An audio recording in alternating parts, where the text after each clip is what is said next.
Oh, hi. Guten Tag. Today I'm going to show you the comparison between three of the best models of the Messerschmitt Bf109 in 1:72 scale. As most of you may know, the Messerschmitt 109 was Nazi Germany's primary fighter aircraft during the Second World War, and it was there right from the beginning to the end of the war. And with its small size and powerful armament, and constant upgrades, it remained a competitive fighter right from the beginning of the war to the end of Germany's involvement in the war. Okay, without further ado, let's compare all three models. Today, we're going to be checking out the Gemini Aces Bf109, the Corgi Bf109, and the Dragon models Bf109. First up is the Gemini Aces. And as many of you know, that this model is no longer in production, and it's quite rare and can range anywhere between as low as $30 to $40 to as high as $80 to $100 on eBay, and that's one of the few places where you can get them online. And it's got excellent build quality. 90% of this model is metal, except maybe for the parts of the landing gear and the drop tank. And even though it's got a sealed cockpit, if you were to look up closely, I'm not sure if I can show it to you here.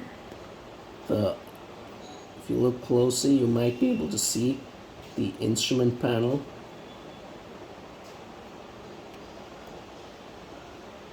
Unfortunately, I can't get the camera to focus, but I think it's there in my in one of my other posts of this model when I first got it.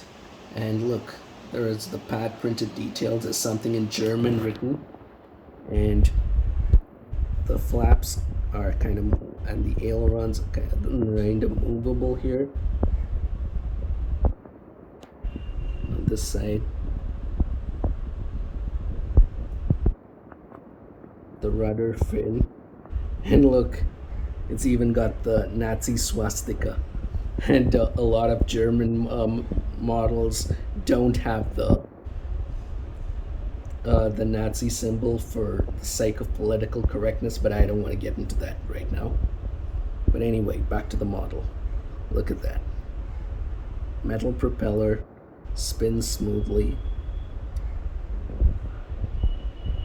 It's even got, whoops, there goes the drop tank, but no mind, I'll fit it back later.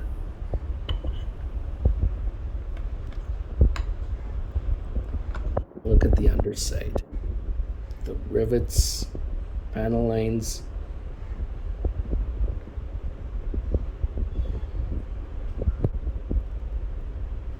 But one thing is the underwing, the undernose intake doesn't have the splitters like the other two models do. You're gonna see that in a bit. But for a model that was built maybe I'd say about 6 or 7 years back, wow, the detail's phenomenal. Look at that, the panel lines, the rivets.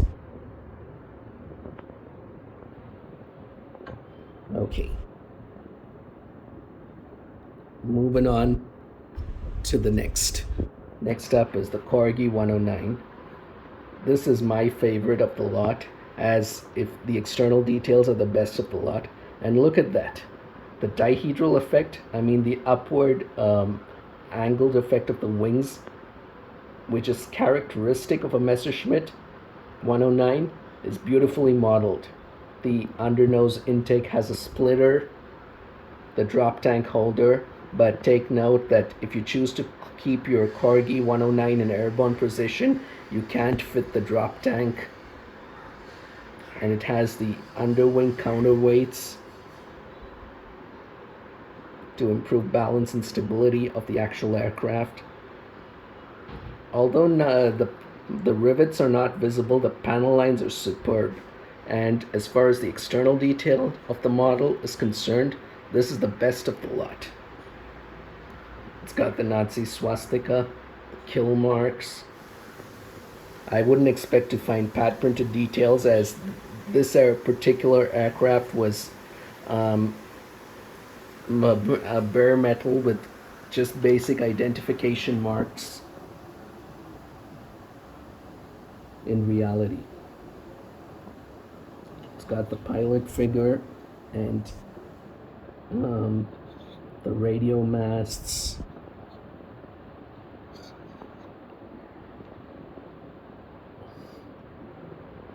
Panel lines on the underside.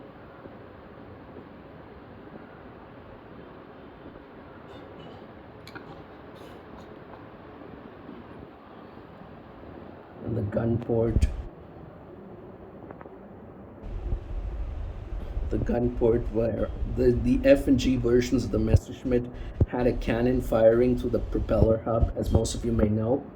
It's there in the Gemini Aces 1 too, but it's not as prominent as the Corgi model.